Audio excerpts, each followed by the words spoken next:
Faites preuve d'imagination devant votre programme avec l'espace culturel Leclerc de Saint-Denis-Lessens. Mercredi 26 mai était organisée la 8e édition du festival Culturissimo partout en France. Et à cette occasion, le Théâtre de Sens a eu l'occasion d'accueillir Clémentine Beauvais, auteure de livres et traductrice du dernier roman de J.K. Rowling. Donc quand j'étais enfant, il y a eu pas mal de bouquins que j'adorais, qui étaient en fait beaucoup des classiques, des Fantômettes, des Fifi Brin d'Acier, et puis aussi des plus contemporains de l'époque, des Claude Ponty, etc., etc. Et puis plus tard, à l'adolescence, c'est là que j'ai un peu découvert la littérature ado. Je lisais beaucoup plus de fantaisie que maintenant. Je pense que j'avais vraiment un gros besoin de m'échapper dans des mondes qui étaient totalement imaginaires.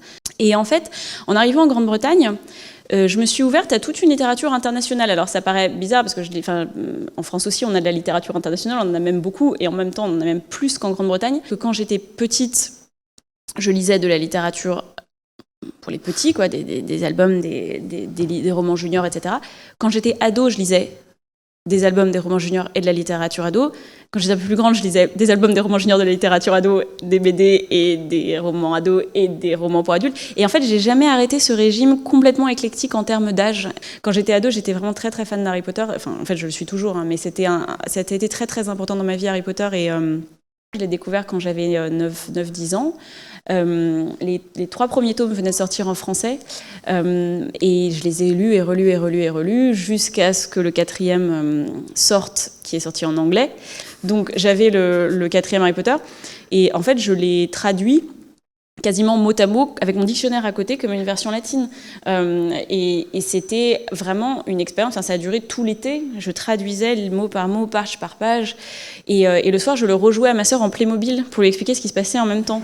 Donc c'est vrai que maintenant quand j'y repense, c'est pas du tout un abus de langage de dire que je suis partie en Grande-Bretagne vivre la moitié de ma vie maintenant grâce à Harry Potter. L'année dernière, à peu près au moment du confinement, pas mon éditeur à l'époque, mais l'éditeur de Gallimard, que je connaissais par ailleurs, mais qui m'a appelé vraiment complètement inopinément en me disant voilà Clémentine, on a un truc à te proposer, alors voilà, on peut pas t'en parler, en gros voilà, c'est comment dire, je peux pas te dire exactement ce que, en fait il faut que je sache si t'es d'accord. Et en fait, en général, j'aime bien savoir de quoi il s'agit, mais tu es l'éditeur de Gallimard et tu me dis qu'il y a un projet dont tu peux pas me parler, tu me demandes si je suis d'accord. Je crois que je suis d'accord. je crois qu'on se comprend et qu'on sait de quoi il est question et que je suis très d'accord. Mais donc, je me suis retrouvée à traduire l'Icabog, qui était une traduction assez intense et rapide. C'est aussi pour ça que c'était difficile dans ces conditions.